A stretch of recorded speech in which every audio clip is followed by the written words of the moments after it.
The hospital lobby is bright in a tired way, all white walls and laminated signs, and the moment the woman reaches the reception counter, the clerk lifts a hand without looking up and points her away from the line as if she has mistaken this place for somewhere she is allowed to be.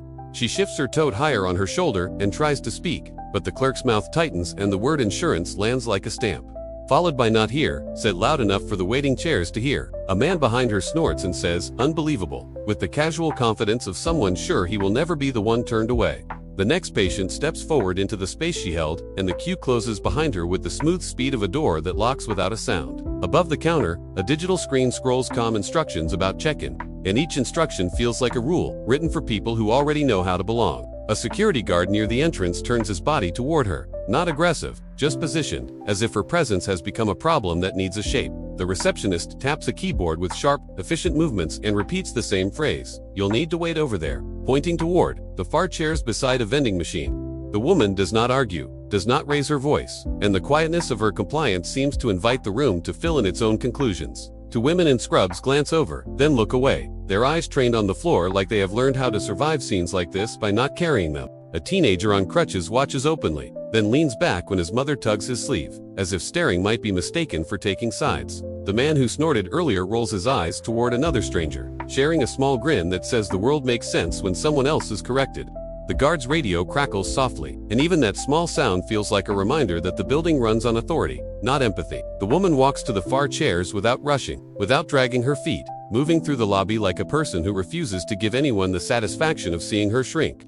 She sits on the edge of a plastic chair beneath a poster about hand washing, tote on her lap, back straight, eyes lowered to the speckled tile where fluorescent light becomes a flat glare. Across the room, names are called from behind the counter, and each name pulls someone forward with the ease of permission. A nurse steps out, calls Mr. Davis, and the man stands immediately, grateful, as if the sound of his name is proof he is real.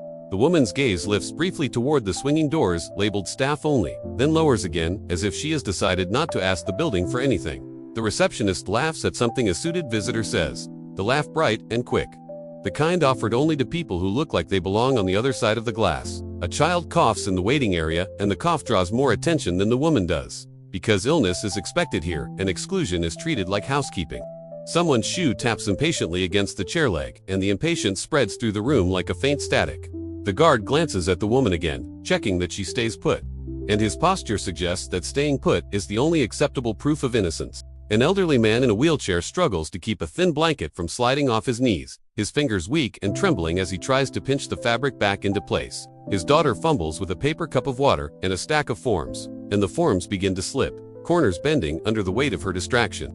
The receptionist watches them with the distant look of someone who has decided compassion is not part of her shift. The line of patients pretends not to notice, faces turn toward phones, toward walls, toward anything that does not ask them to move. The woman rises quietly, steps toward the wheelchair at a careful angle, and catches the sliding forms with one hand before they reach the floor.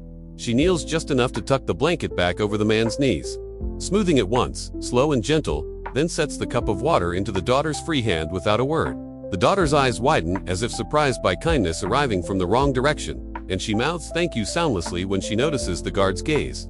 The elderly man nods once, a small, tired motion that feels heavier than any spoken gratitude. The woman returns to her chair and sits again, tote on lap, posture unchanged, as if the small act never happened. The suited visitor at the counter leans on his elbows and complains about the wait, and the receptionist softens her voice for him, offering explanations she did not offer to the woman. A man in the waiting area looks at the woman and then at her tote, and his eyes linger just long enough to suggest suspicion, dressed up as curiosity. The receptionist calls another name, and the crowd parts politely for the person moving forward, creating space for those who are recognized. The woman remains outside that choreography, her existence treated like an extra chair, an object, an inconvenience.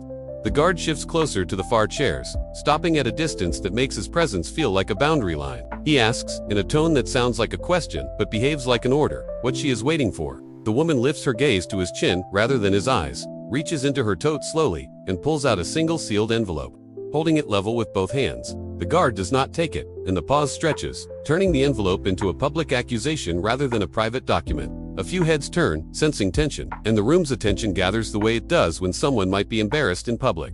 The receptionist notices the envelope and calls out, sharper now, asking what the woman thinks she's doing, because asking loudly is another way to keep control. The woman stands, not hurried, and walks to the counter with the envelope still held carefully. as if she is carrying something that should not be damaged by the room's assumptions. The receptionist keeps her palm on the counter edge like it's a barrier.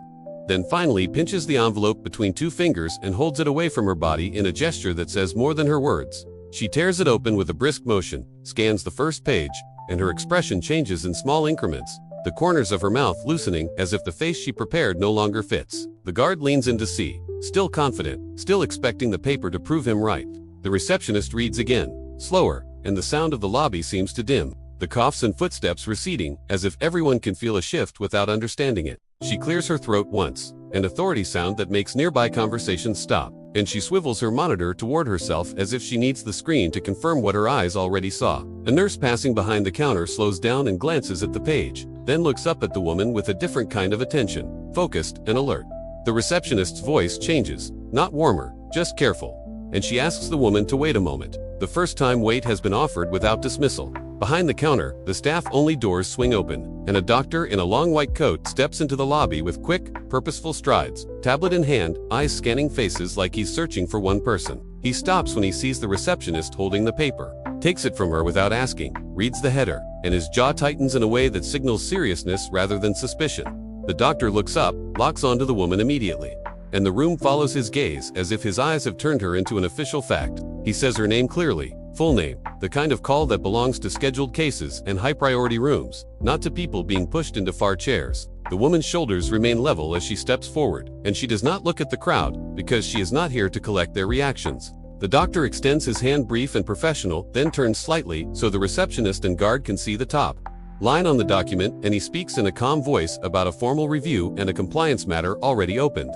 The receptionist's face tightens as if she has swallowed something sharp, and the guard takes a half step back, his certainty evaporating in public. A man in the waiting area who had been watching the woman looks down at his shoes, suddenly fascinated by the tile. The suited visitor stops leaning on the counter and straightens, his earlier confidence shrinking into silence. The daughter with the wheelchair stares at the receptionist with a guarded expression, then looks back at the woman like she is seeing her clearly for the first time. The doctor gestures toward the staff-only doors, and the receptionist rushes to open the side gate, politeness arriving too late and too fast. The woman follows at the doctor's pace, not the receptionist's, moving through the space that rejected her, as if rejection is simply incorrect information. She does not smile, does not gloat, does not turn her head to find anyone's eyes. Behind her, the lobby becomes quiet in a new way, the quiet of people realizing their judgment has been witnessed to. The guard remains near the far chairs, hand hovering near his belt, staring at the counter as if searching for the moment where he should have stopped himself. The receptionist rearranges papers without purpose, avoiding faces, while the screen above continues to scroll calm instructions that suddenly feel less trustworthy. The doors swing shut behind the woman and the doctor, and the waiting room returns to its slow breathing rhythm, except now, the silence has a memory.